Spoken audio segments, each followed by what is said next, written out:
Hello friends, YouTube के platform संकेत exam study में आपका हार्दिक स्वागत करता हूं, हार्दिक अभिनंदन करता हूं। देखिए दोस्तों, आप सभी को बता दूं, विज्ञान साइंस जीके से संबंधित मैं प्रश्न कराने चल रहा हूं, जिस टॉपिक का नाम है evolution.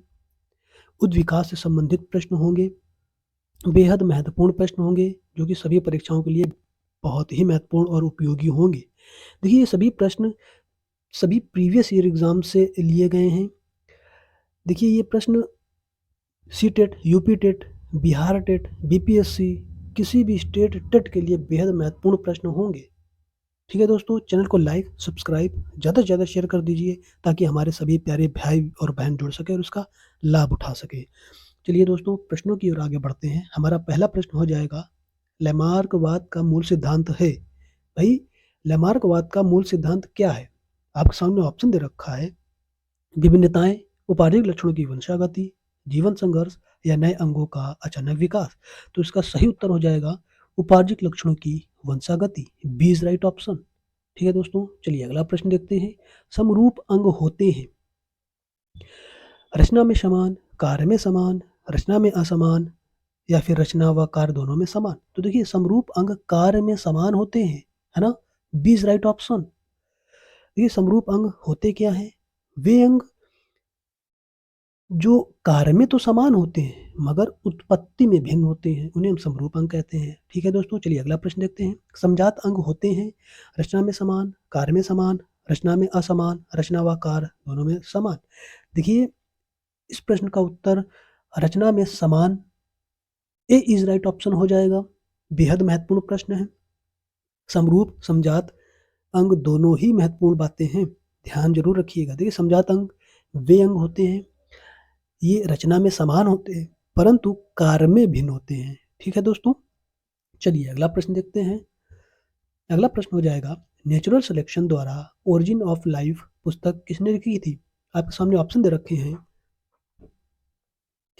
Charles Darwin, Charles Dickens, D bridge या लैमार्क। तो इसका सही उत्तर हो जाएगा चार्ल्स डार्विन, है ना। इन्होंने ही ओरिजिन ऑफ लाइफ पुस्तक लिखी थी। ए इज राइट ऑप्शन। चलिए अगला प्रश्न देखते हैं। कौन सा मनुष्य में अवशेषी अंग नहीं है? देखिए, ऑप्शन दे रखे हैं, निकटेटिंग पर्दा, कर्णाभ मांसपेशियां, सामने वाले चपटे दांत या वर्मीफॉर्म अपेंडिक्स। तो देखिए, सामने वाले जो चपटे दांत होते हैं ना, वो हमारे अवशेषी अंग नहीं होते हैं, बाकी तीनों अवशेषी अंग हैं। ठीक है दोस्तों, चलिए अगला प्रश्न देखते हैं। जैव विकास के संदर्भ में सांपों में अंगों का विलुप्त होने को स्पष्ट किया जाता है। कौन सी वो बात है? अंगों का उपयोग तथा अनुपयोग से, बिलों में रहने के प्रति अनुकूलन से, प्राकृतिक चयन से, या फिर उपाधिक लक्षणों की वंशागति से। तो देखिएगा, अंगों का उपयोग तथा अनुपयोग से, है ना। ए इज राइट ऑप्शन हो जाएगा इस प्रश्न का। बेहद महत्वपूर्ण प्रश्न होगा, है ना। चीजें समझ रहे होंगे आप। सांपों के लिए बात की गई है, सांपों में अंगों का विलुप्त होने की बात पूछ रहा था। ठीक है, चलिए अगला प्रश्न देखते हैं। मनुष्य में अवशेषी अंग है। देखिए, कर्णपल्लव पेशियां, दांत, क्षुद्रांत या कर्णपल्लव। तो इसका सही उत्तर हो जाएगा कर्णपल्लव एक अवशेषी अंग है। ठीक है दोस्तों, ए इज राइट ऑप्शन। चलिए अगला प्रश्न देखते हैं। प्रयोग और अनुप्रयोग का नियम किसने दिया था? बेहद महत्वपूर्ण प्रश्न है। डी ब्रिज, लेंडरबर्ग, लैमार्क या डार्विन। तो देखिएगा, लैमार्क ने प्रयोग और अनुप्रयोग का नियम दिया था। बेहद महत्वपूर्ण प्रश्न है। सी इज राइट ऑप्शन। चलिए अगला प्रश्न देखते हैं। पक्षियों तथा चमगादड़ों के पंख समरूपी संरचना मानी जाती है, क्योंकि उनकी समान उत्पत्ति तथा समान प्रकार होते हैं। असमान उत्पत्ति तथा सामान्य समान प्रकार होते हैं। तो देखिएगा, यही इसका उत्तर सही हो जाएगा। असमान उत्पत्ति तथा समान प्रकार होते हैं। देखिए, मैंने अभी समरूप अंक के विषय में भी बताया था, है ना। वो बात यहाँ पर फिट होती है।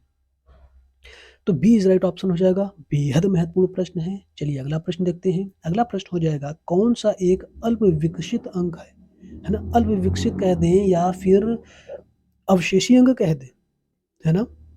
देखिएगा, आपके सामने ऑप्शन दे रखे हैं, फेफड़े, अपेंडिक्स, हृदय या गुर्दा। तो देखिएगा, vermiform appendix, B is right option, है ना।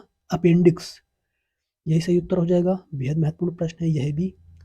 ठीक है दोस्तों, देखिए, मैंने प्रश्न कराए हैं, बेहद महत्वपूर्ण प्रश्न है। C TET, UP TET, Bihar TET, BPSC या फिर किसी भी स्टेट टेट के लिए बेहद महत्वपूर्ण प्रश्न होंगे। किसी भी परीक्षा के लिए ये सभी प्रश्न बहुत ही महत्वपूर्ण होंगे। देखिए, ये जो मैंने प्रश्न कराए हैं, इन प्रश्नों की पीडीएफ पाने के लिए आप टेलीग्राम चैनल जॉइन कर दीजिए। मैंने वहाँ पर पीडीएफ दे रखी है। टेलीग्राम चैनल जॉइन करने के लिए आप डिस्क्रिप्शन बॉक्स में जाइए, वहाँ से टेलीग्राम चैनल जॉइन कर लीजिए। ठीक है दोस्तों, बेहतरीन तैयारी करते रहिए।